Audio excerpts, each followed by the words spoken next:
नमस्कार दोस्तों। आज की हमारी लव स्टोरी शुरू करने से पहले मेरे पास आप सभी के लिए एक बेहद खास सरप्राइज है। हमने पॉकेट नॉवल पर अपनी एक नई और धमाकेदार कहानी रिलीज की है। अगर आपको प्यार, नफरत और जुनून की दास्तां पसंद है तो इसकी एक झलक सुनिए।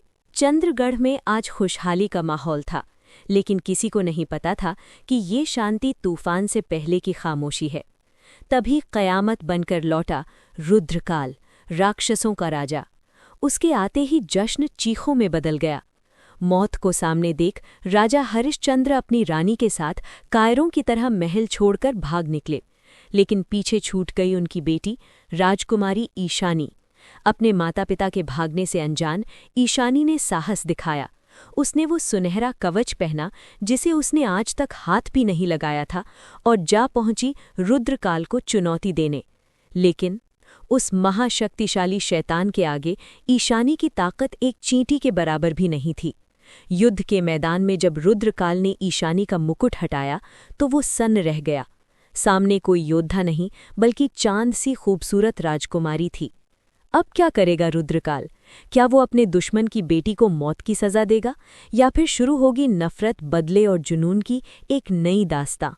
दोस्तों, रुद्रकाल और ईशानी की इस अधूरी दास्तां को पूरा सुनने के लिए अभी डिस्क्रिप्शन में दिए गए लिंक पर क्लिक करें और हमारे पॉकेट नॉवल चैनल को फॉलो करें।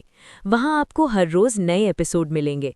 तो चलिए अब वापस आते हैं आज के वीडियो पर और शुरू करते हैं हमारी आज की लव स्टोरी। शहर की जगमगाती लाइटें पीछे छूट चुकी थीं। आर्यमन की काली लग्जरी कार अब हाईवे पर दौड़ रही थी। कुछ देर बाद ड्राइवर ने गाड़ी की रफ्तार धीमी की और एक पुराने लेकिन मशहूर ढाबे के सामने रोक दी। शेरे पंजाब ढाबा। बाहर का नज़ारा एकदम अलग था। लकड़ी की खुरदुरी चारपाइयाँ बिछी हुई थीं, तंदूर से धुआं उठ रहा था और हवा में जलते हुए कोयले और मसालों की तेज महक थी। बड़े बड़े ट्रक खड़े थे और ड्राइवर ऊंची आवाज में बातें कर रहे थे। ड्राइवर ने उतरकर आर्यमन के लिए दरवाज़ा खोला। आर्यमन बाहर निकला। उसका प्रीमियम 3 पीस सूट और पॉलिश किए हुए जूते उस धूल भरे माहौल में अलग ही चमक रहे थे। फिर वो दूसरी तरफ गया और साची के लिए दरवाज़ा खोला। साची ने बाहर कदम रखा। जैसे ही वो बाहर आई, ढाबे का शोरगुल एक पल के लिए थम गया। साची ने अपना मिडनाइट ब्लू गाउन पहना हुआ था, जो हवा में हल्का लहरा रहा था। उसके गले का डायमंड नेकलेस ढाबे के पीले बल्बों की रोशनी में तारों की तरह चमक रहा था। वो किसी परी कथा की राजकुमारी लग रही थी जो गलती से किसी गांव में आ गई हो। साची ने चारों तरफ देखा। उसे यकीन नहीं हो रहा था। यहाँ? हम यहाँ खाना खाएंगे? उसने धीरे से पूछा, अपनी ड्रेस को धूल से बचाने के लिए थोड़ा ऊपर उठाते हुए। आर्यमन ने उसके चेहरे पर छाई हैरानी देखी और हल्का मुस्कुराया। शक्ल पे मत जाओ साची, इस शहर का सबसे बेहतरीन खाना 5 स्टार होटलों में नहीं, यहाँ मिलता है। आर्यमन ने अपना हाथ आगे बढ़ाया। साची ने उसे थाम लिया।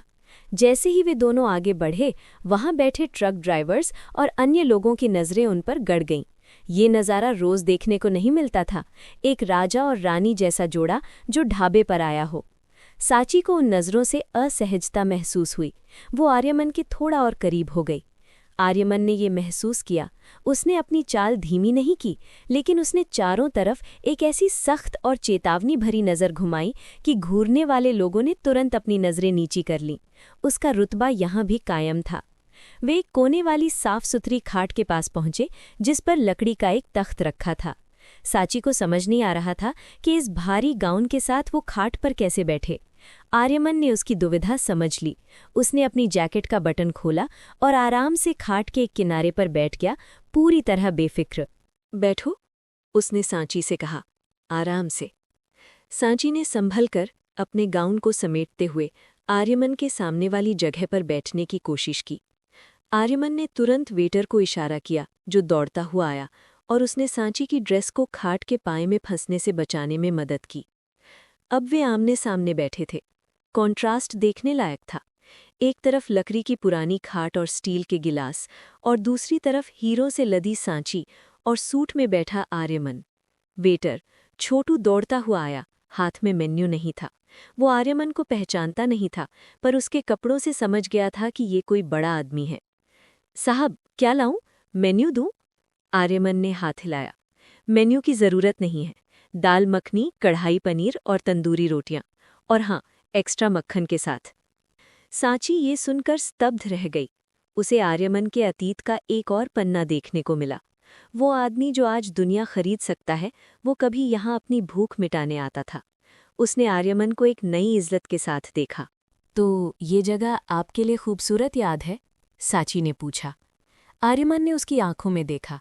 हाँ, और आज मैं इस याद में एक और खूबसूरत हिस्सा जोड़ना चाहता था। सांची के गाल शर्म से लाल हो गए। ढाबे का शोर, ट्रकों के हॉर्न, सब कुछ धुंधला हो गया। उसे सिर्फ आर्यमन की आवाज़ सुनाई दे रही थी। ढाबे का माहौल अब थोड़ा शांत हो गया था। गर्मा-गर्म खाना स्टील की प्लेटों में परोसा जा चुका था। तंदूर की सौंधी खुशबू ने सांची की भूख बढ़ा दी थी। आर्यमन ने रोटी का एक टुकड़ा तोड़ा और दाल में डुबोया। उसने सांची को देखा, जो अभी भी अपनी प्लेट को देख रही थी। शुरू करो, उसने कहा। यहाँ का खाना ठंडा होकर अच्छा नहीं लगता। सांची ने भी खाना शुरू किया। पहला निवाला मुंह में जाते ही उसकी आंखों में चमक आ गई। ये बहुत स्वादिष्ट है, सच में? आर्यमन ने खाते हुए पूछा। तुम्हें कैसा खाना पसंद है सांची? वो फैंसी 5 स्टार वाला या ये सादा देसी खाना? सांची ने बिना सोचे जवाब दिया। मुझे सादा खाना ही पसंद है, उसमें घर जैसी बात होती है। वो बड़े होटलों का खाना अच्छा तो होता है, पर उसमें अपनापन नहीं होता, जैसे सब कुछ बनावटी हो। आर्यमन ने उसे गौर से देखा। सही कहा, बनावटी चीज़ें पेट भर सकती हैं, पर रूह नहीं। उसे याद आया कि कैसे वो अपनी लग्जरी गाड़ी से उतरने में भी नाक भौं से कोड़ता था, लेकिन अंकल उसका हाथ पकड़कर उसे इसी खाट पर बैठाते थे। वो हमेशा कहते थे, जमीन से जुड़े रहो बेटा, ऊंचाई से गिरने पर चोट कम लगती है। आज वो नहीं है, लेकिन उनकी दी हुई सीख और इस जगह की यादें यही मेरे पास बची हैं। आर्यमन ने सांची की तरफ देखा, जो मासूमियत से दाल में रोटी डुबो रही थी। तुम्हें यहाँ लाकर मुझे लग रहा है जैसे मैं अंकल से तुम्हें मिलवा रहा हूँ, बिना कहे, बिना बताए। ये जगह मेरे लिए सिर्फ खाना नहीं, एक एहसास है, और आज तुम उस एहसास का हिस्सा बन गई हो। उसने एक गहरी सांस ली और अपने जज्बातों को वापस अपने सख्त खोल में बंद कर लिया। खाना खत्म करो, उसने सांची से कहा। आवाज़ अब फिर से सामान्य और सधी हुई थी। हमें निकलना होगा। खाना खत्म हो चुका था, लेकिन वे अभी भी ढाबे पर बैठे थे। रात गहरी हो चुकी थी और हाईवे पर ठंडी हवा तेज हो गई थी। सांची ने जो गाउन पहना था वो बेहद खूबसूरत था, लेकिन उसकी बाहें खुली थीं, स्लीवलेस। ठंडी हवा के झोंके सीधे उसकी त्वचा को छू रहे थे। सांची ने अनजाने में अपने दोनों हाथों से अपने कंधों को रगड़ा। वो कांप नहीं रही थी, लेकिन उसे ठंड महसूस हो रही थी। आर्यमन, जो वेटर को बिल देने का इशारा कर रहा था, उसने सांची की ये हरकत देख ली। उसकी बाज जैसी नजरें सांची की हर तकलीफ को भांप लेती थीं। उसने एक पल भी नहीं लगाया। आर्यमन खड़ा हुआ और अपनी प्रीमियम 3 पीस सूट की जैकेट उतारने लगा। सांची ने उसे देखा। अरे, आप क्या? आर्यमन ने कोई जवाब नहीं दिया। वो सांची के पीछे गया और बहुत ही नज़ाकत से अपनी गर्म जैकेट सांची के कंधों पर डाल दी। जैकेट सांची के नाजुक कंधों के लिए बहुत बड़ी थी, लेकिन उसकी गर्माहट और आर्यमन की खुशबू ने सांची को एक अजीब सा सुकून दिया। सांची ने ऊपर देखा। लेकिन आपको ठंड लगेगी। आर्यमन अपनी बनियान यानी वेस्टकोट और सफ़ेद शर्ट में खड़ा था। उसने अपनी शर्ट की आस्तीनें कोहनी तक मोड़ते हुए लापरवाही से कहा, मुझे ठंड नहीं लगती, और वैसे भी ये जैकेट मुझ पर कम, तुम पर ज्यादा अच्छी लग रही है। सांची का चेहरा शर्म से गुलाबी हो गया। उसने जैकेट के कॉलर को पकड़कर उसे अपने और करीब कर लिया। तभी आर्यमन की नज़र सांची के चेहरे पर पड़ी। सांची ने बड़े चाव से दाल मखनी खाई थी और उसका हल्का सा निशान उसके होंठ के कोने पर लगा रह गया था। आर्यमन के कदम रुक गए। वो अपनी जगह पर वापस बैठने ही वाला था कि वो सांची की तरफ झुक गया। सांची का दिल जोर से धड़का। आर्यमन का चेहरा उसके बहुत करीब था। क्या क्या हुआ? सांची ने धीरे से पूछा। आर्यमन ने कुछ नहीं कहा। उसकी गहरी आंखों में एक अजीब सी कशिश थी। उसने अपना हाथ बढ़ाया। उसका अंगूठा सांची के होंठ के कोने पर गया। सांची की सांसें थम गई। आर्यमन ने बहुत ही कोमलता से, बिना किसी जल्दबाजी के, उस निशान को साफ किया। उसकी उंगली का स्पर्श सांची की त्वचा पर बिजली की तरह कौंध गया।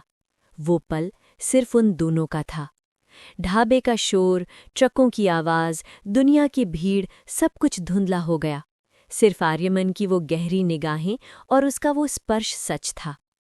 आर्यमन ने अपना हाथ हटाया, लेकिन उसकी नज़रें अभी भी साची के होठों पर थीं।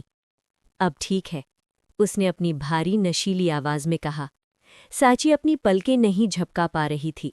उसका पूरा वजूद कांप रहा था, ठंड से नहीं बल्कि उस एहसास से। चलो, आर्यमन ने कहा और अपना हाथ आगे बढ़ाया। साची ने अपना हाथ उसके हाथ में रख दिया। आज रात उसने सिर्फ खाना नहीं खाया था, बल्कि आर्यमन के दिल का एक और दरवाज़ा खटखटाया था। रात का सन्नाटा गहरा हो चुका था। हाईवे पर सिर्फ स्ट्रीट लाइट्स की पीली रोशनी और कभी कभार गुजरने वाले भारी ट्रकों की आवाज़ थी। ढाबे का वो देसी और सुकून भरा माहौल अब पीछे छूट चुका था, लेकिन उसकी यादें और स्वाद अभी भी सांची और आर्यमन के जहन में ताज़ा थे। वे दोनों वापस अपनी काली लग्जरी कार में बैठ चुके थे। ड्राइवर ने इंजन स्टार्ट किया और कार धीरे धीरे सड़क पर फिसलने लगी। अंदर का तापमान बिल्कुल नियंत्रित था, एसी की हल्की ठंडक और लेदर सीट्स की खुशबू। सांची अभी भी आर्यमन की बड़ी सी कोट में लिपटी हुई थी। कोट की आस्तीनें उसके हाथों से लंबी थीं और उसकी गर्माहट सांची को एक सुरक्षित कोकून यानी ककून जैसा महसूस करा रही थी। वो खिड़की से बाहर भागते हुए अंधेरे पेड़ों को देख रही थी, लेकिन उसका मन कहीं और था। आज की रात, क्या ये सच है? पहले वो आलीशान पार्टी जहाँ सब मुझे देख रहे थे, और फिर ये ढाबा जहाँ हमने खाट पर बैठकर खाना खाया। आर्यमन, ये इंसान असल में है कौन? कभी ये पत्थर जैसे सख्त लगते हैं तो कभी मोम जैसे नरम। इन्होंने मुझे अपनी दुनिया दिखाई और फिर मेरी दुनिया में आकर भी बैठ गए। जब इन्होंने मेरे होठों से वो निशान साफ किया। सांची ने अनजाने में अपनी उंगलियों से अपने होठों को छुआ। उसका चेहरा फिर से तमतमा गया।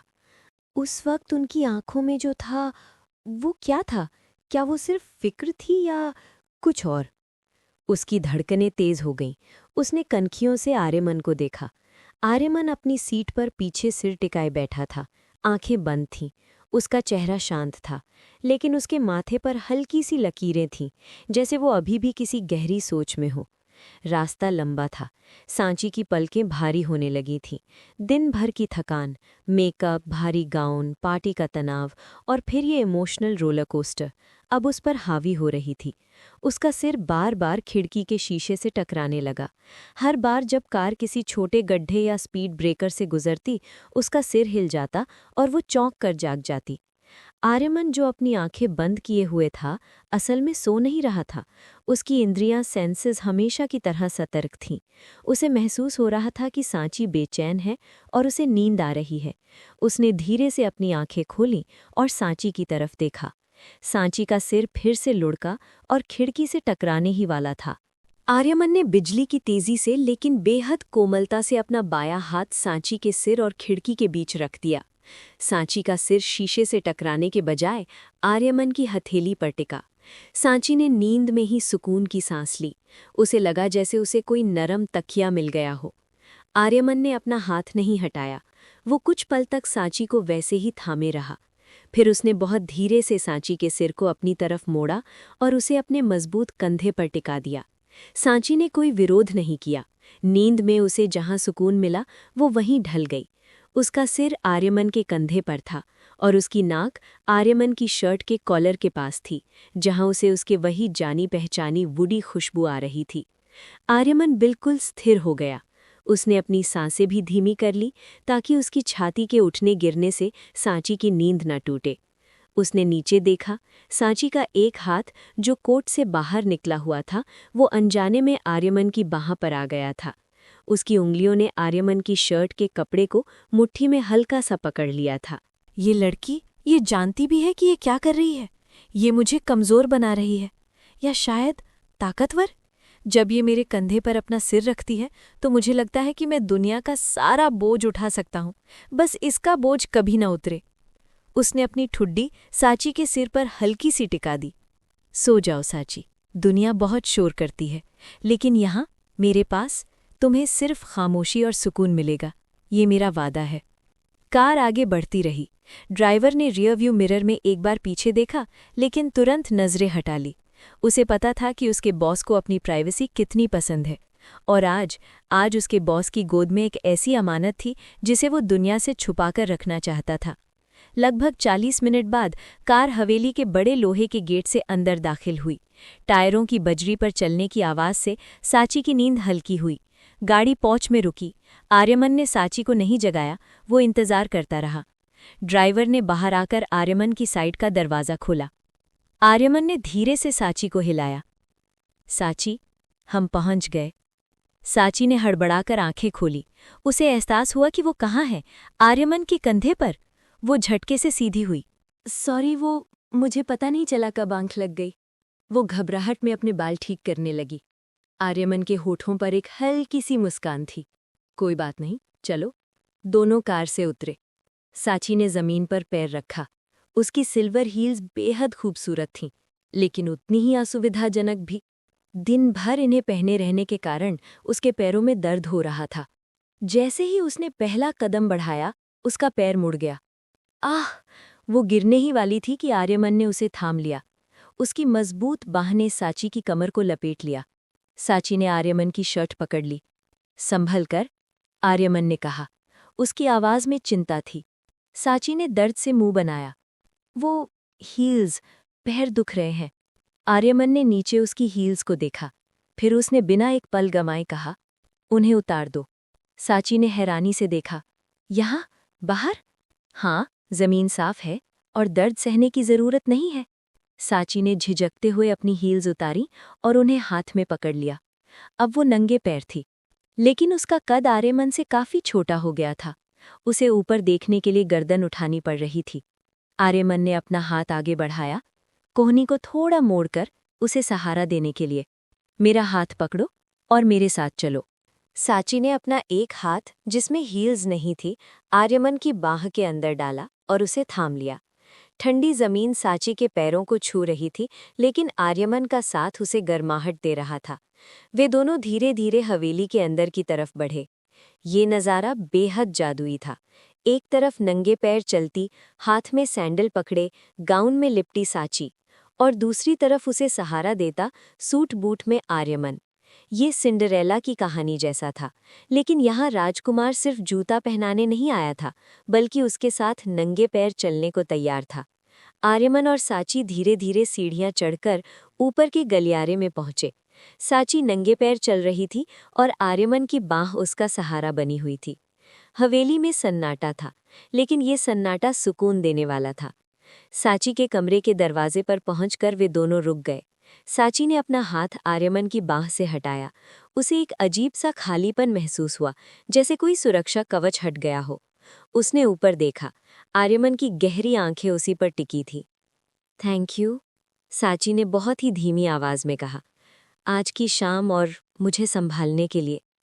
आर्यमन ने हल्का सा सिर हिलाया। जाओ, सो जाओ, बहुत लंबी रात थी। साची ने दरवाज़ा खोला, लेकिन अंदर जाने से पहले वो एक पल के लिए रुकी। उसने मुड़कर आर्यमन को देखा। उसकी आंखों में एक सवाल था, एक अनकहा डर था। क्या ये सब कल भी रहेगा, या ये रात बस एक सपना थी?